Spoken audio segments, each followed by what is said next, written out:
Welcome back. This is the Quinn How to Play series, episode 1.5, Setups and More. We're going to get into some instructional stuff here, so if you are just looking for a good time, skip to the next video. This is about learning how to play. We'll assume you've already read the instructions, tried to play, maybe dipped into that strategy guide. Here we're presenting more intermediate strategic tips.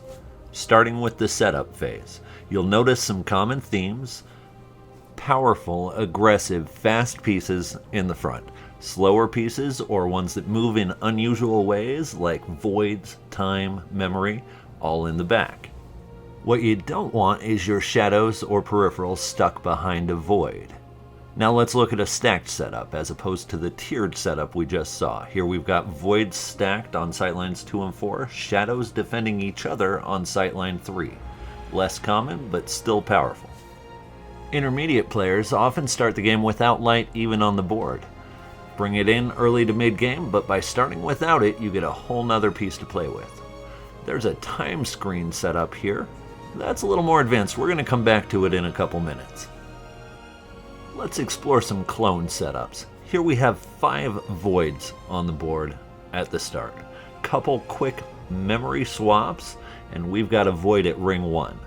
Void gravity 1 move, void gravity 2 moves, void gravity 3 moves, and you have quickly taken over the center of the board. We're freeing up gateways with aggressive movement. Remember, with void gravity, you can move any number of voids to empty spaces next to any void. It's a very flexible and powerful maneuver. So much so, in fact, that it really has to be a part of any good player's repertoire. Don't be afraid to be aggressive with those shadows and peripherals either. These pieces are often more effective when your opponent knows where they are. They know what to fear. Here we see the peripherals sweeping around the board 3 spaces at a time. Great maneuverability on that piece. Let's play with the slingshot. Remember, this lands any piece on the opposite side of your peripheral on the first sightline. With shadows, that's especially effective, as we're seeing here.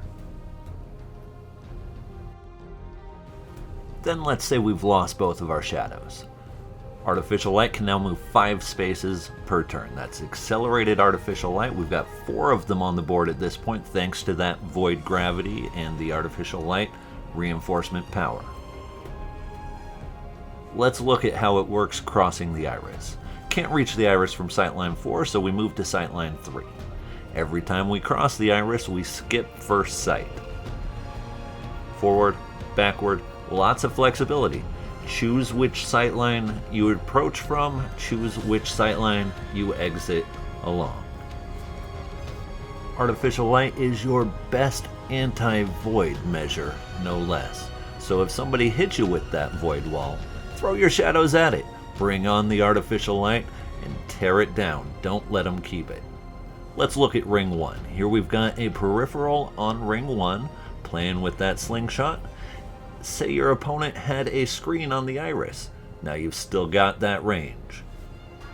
That peripheral can reach both iris spaces from ring 1, provided there's nothing in the way. Here it flashes the opposing piece to the horizon. With that peripheral on ring 1, the shadow screen is useless on the iris. Now we're going to look at a couple of cloned memory setups. Here we see 2 fast memory swaps, bringing time to ring 1. Then quickly a shadow rush, second memory swap, and then we're bringing light up. With time as a screen, we can choose to use its power at any time and free up that sightline, and in the same move light in, take center. Very powerful. If you see that coming your way, use your shadows against time. You won't kill time, but you can remove it from the situation. Now we're doing cloned memory again. We are swapping light to the horizon. Your opponent might not see this coming. It's risky, but it's a remarkably safe zone.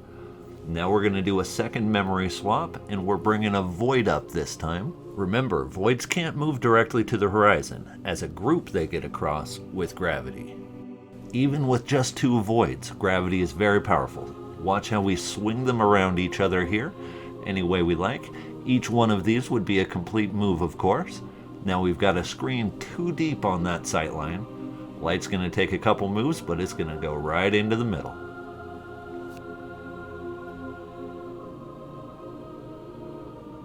Here our shadow moves forward 7 spaces, first move. Second shadow moves forward 3, followed by a peripheral setting up on the horizon. Awesome opener, one of my favorites, honestly. Shadow crossing the iris, forward, backward, great range. Remember, always skipping center, never counting that center space. We're going to set up a dual shadow screen on the iris. Nothing can get through. Let's look at another cloned memory setup. Here, we're going to move a peripheral forward aggressively, set it up, ring 2 on the horizon. Shadow rushes forward, sightline 4, defensive position, memory swap. Remember, these swaps don't end your turn, so each time after the swap, we also move forward another piece. Reflector swaps in, shadow rushes sightline 3. Peripheral slingshot puts the reflector on the opposing side. Now light lands with that reflector as a screen. Easy to make it a double screen with that shadow. Protecting light from time and all attacks. So let's end with some looks at Resurrection. Turning that totem. Remember, Resurrection doesn't end your turn. Here we resurrect a shadow and attack on the same move. We resurrect a reflector and reflect an artificial light to the other side. Next move, we attack with that artificial light.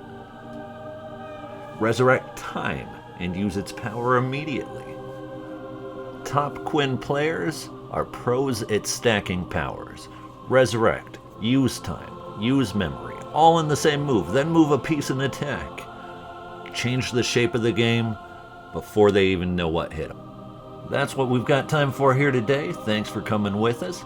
When you've taken a deep dive through that strategy guide, then let us know what you come up with. Hit us at Quinn the Game, quinthegame.com, #WeAreQuinn. Thanks for playing. We'll see you next time.